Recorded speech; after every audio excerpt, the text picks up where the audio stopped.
Hello everybody, മാൽമൻ്റെ പുതിയൊരു വീഡിയോയിലേക്ക് സ്വാഗതം. 2017 ഒരു പാതിരാത്രി E3യുടെ ഗെയിം അനൗൺസ്മെൻറ്റ് ഇവൻറ്റിൽ പെട്ടെന്നൊരു ട്രെയിലർ.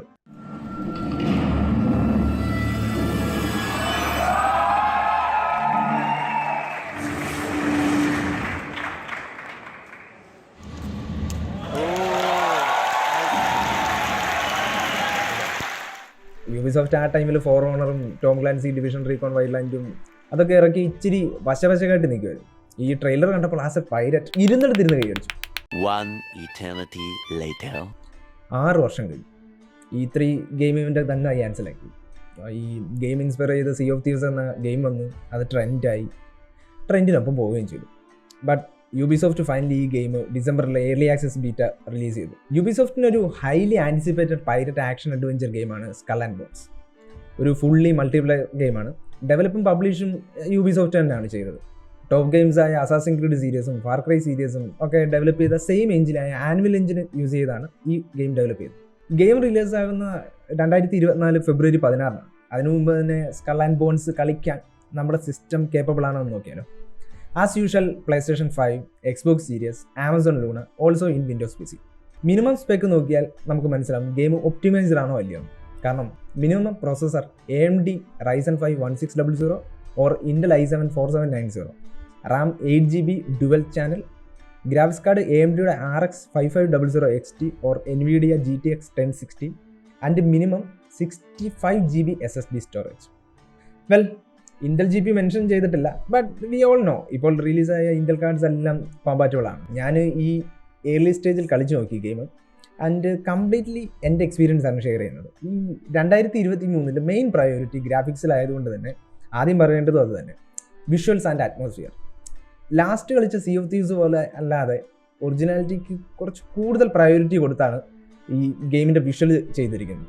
ക്യാരക്ടേഴ്സിൻ്റെ സ്കിന്നും ഹെയർ ഡീറ്റെയിലിങ്ങും എല്ലാം അടിപൊളിയായിട്ടുണ്ട്. കോസ്റ്റ്യൂമും ഷിപ്പിൻ്റെ ഡീറ്റെയിലിങ്ങും എസ്പെഷ്യലി പറഞ്ഞാൽ വെതർ ആൻഡ് സീ ഒരു റിയൽ വേൾഡ് ആയിട്ടുള്ളൊരു ഫീൽ ഉണ്ടല്ലോ, അത് കിട്ടുന്നുണ്ട്. പണ്ട് ബോട്ടിൽ കയറി കുറച്ച് കടൽ യാത്ര പോയതിൻ്റെ ഒരു എഫക്റ്റ് അറിയാവുന്നതുകൊണ്ട് അതുകൊണ്ട് തന്നെ ഈ ഒരു പെർസ്പെക്റ്റീവിൽ ഗെയിം കളിക്കുമ്പോൾ ആ ഒരു real feel, I feel real. Kombat mechanism ഒക്കെ ഒരു authentic and thrilling naval Kombat experience ആണ്. ഷിപ്പ് കൺട്രോൾസൊക്കെ ചുമ്മാ സ്മൂത്ത് ഫീൽ കിട്ടും. ആൻഡ് പല തരത്തിലുള്ള ഷിപ്സ്, വെപ്പൺ വെറൈറ്റീസ്, അതൊക്കെ ഒരു ഗെയിം പ്ലേയിൽ നല്ല ഡെപ്ത് കൊടുക്കുന്നുണ്ട്. അതിൻ്റെ ഒരു കോപ്പ് മൾട്ടിപ്ലെയർ ആയതുകൊണ്ട് തന്നെ സ്ട്രാറ്റജി മാറ്റിയൊക്കെ കളിക്കാൻ, ഫ്രണ്ട്സുമായിട്ടൊക്കെ കളിക്കാൻ നല്ല വൈബാണ്. ഗെയിം പ്രോഗ്രഷനിൽ മെയിൻലി ഷിപ്പിൻ്റെ അപ്ഗ്രേഡും ന്യൂ എബിലിറ്റീസ് അൺലോക്ക് ചെയ്യാനും ഓൾസോ വെസൽ കസ്റ്റമൈസേഷൻ ഉള്ള ഫീച്ചേഴ്സൊക്കെ ഉണ്ട്. ആൻഡ് അത് നമുക്കൊരു യുണീക്ക് ജേർണി എക്സ്പീരിയൻസ് കിട്ടാൻ നൈസാണ്. ഏർലി സ്റ്റേജിലാണ് ഞാൻ ഈ ഗെയിം കളിച്ചത്, അതുകൊണ്ട് തന്നെ ഒരു ഫൈനൽ റിവ്യൂ അല്ല പറയുന്നത്. ഹൗവർ, ഈ കടലിൽ കപ്പൽ ഇറക്കും മുന്നേ അറിയേണ്ട കുറച്ച് കാര്യങ്ങളില്ലേ, അത് കൂടി പറയുകയാണെങ്കിൽ കണ്ടന്റ് ക്ഷാമം യൂട്യൂബേഴ്സിന് മാത്രമല്ല യൂബിസോഫ്റ്റിനും സെയിം അവസ്ഥയാണെന്ന് തോന്നുന്നു. കാരണം വളരെ ലിമിറ്റഡ് മിഷൻസ് ആണ് ആൻഡ് ഓൾസോ വളരെ ചെറിയ മാപ്പ്. അതുകൊണ്ട് തന്നെ മിഷൻസ് ഭയങ്കര റിപ്പറ്റേറ്റീവായിട്ട് നമുക്ക് ഫീൽ ചെയ്യും. കുറച്ച് നേരം കളിച്ച് കഴിയുമ്പോൾ മിഷൻസിൽ ഒന്നും ഒരു വെറൈറ്റി ഇല്ലാത്ത ഫീലാണ്, ഒരു ലൂപ്പിൽ കിടക്കുന്ന ഒരു ഫീല്.